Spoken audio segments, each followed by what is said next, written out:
الحمد لله العلي الأكرم وعلمنا من البيان ما لم نعلم، وصلاة وسلاما طيبا مباركا على النبي المطهر صاحب الوجه الأنور والجبين الأزهر وعلى آله وصحبه وخير أهل ومعشر. أما بعد، أيها الحفل الكريم والسادة الأعزاء، أولا أحييكم تحية الإسلام هو السلام، فالسلام عليكم ورحمة الله وبركاته. مرحبا بكم من السادة والمدراء والمدرسين والضيوف والطلباء.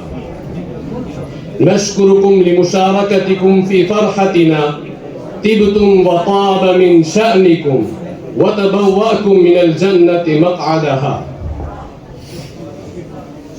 أولا أشكر الضيوف المبجلين والأساتذة الأعزاء، أنتم تفضلتم هنا في قاعة المدنية.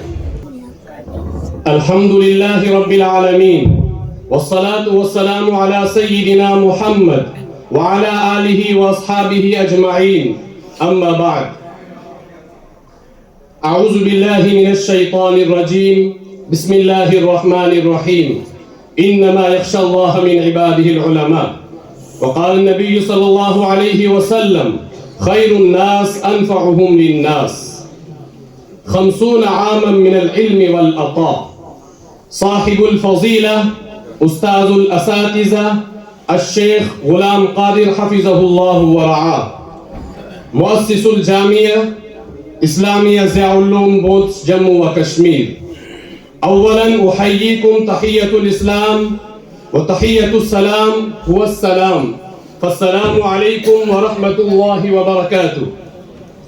يا منارة العلم والفضل، يا صاحب الفضل والفضيلة، يا صاحب الكرم والجود والسخاء، فإن قلنا شكرا فلن يكفيك شكرنا، وإذا جف حبرنا فسنكتب لك ديوانا بنقاء الحب تعبيرا.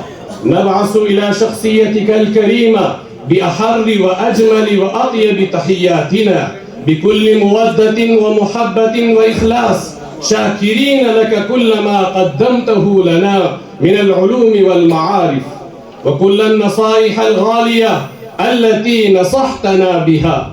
حضرة اليوم لأحمل إليكم أنقى عبارات الشكر والتقدير والثناء والإعجاب. أنت الذي تنير طرق الحائرين وتساعد المحتاجين وتقف إلى جانب الضعفاء، وتقدم كل ما لديك لتجعل الناس يبتسمون، وتسعى إلى أقصى الحدود لصرف الفرح والسعادة على كل من يقابلك.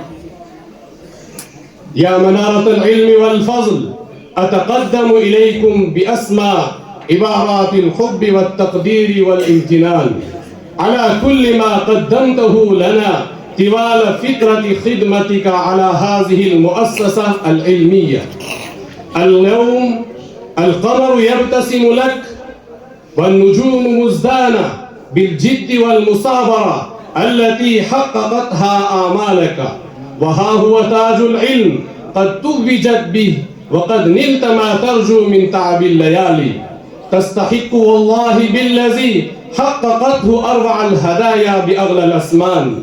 نتمنى لك كل التوفيق والنجاح في مشوارك القادم، وتذكرنا دائما بأن الأشياء الجميلة في الحياة تطلب منا السعي والاجتهاد، كما أن سعيك وجهدك بعد توفيق الله تعالى أوصلوك إلى هذا النجاح المبارك.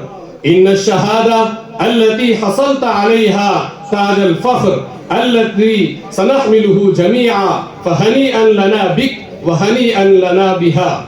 نحن فخورون بك ونتمنى لك التوفيق بكل الحب والتقدير. أنقل إليكم باسم التهاني القلبية، وصلى الله على نبينا محمد وعلى آله وأصحابه أجمعين. من النادي الأدبي جامعة ضياء العلوم في مدينة بودس جمو وكشمير.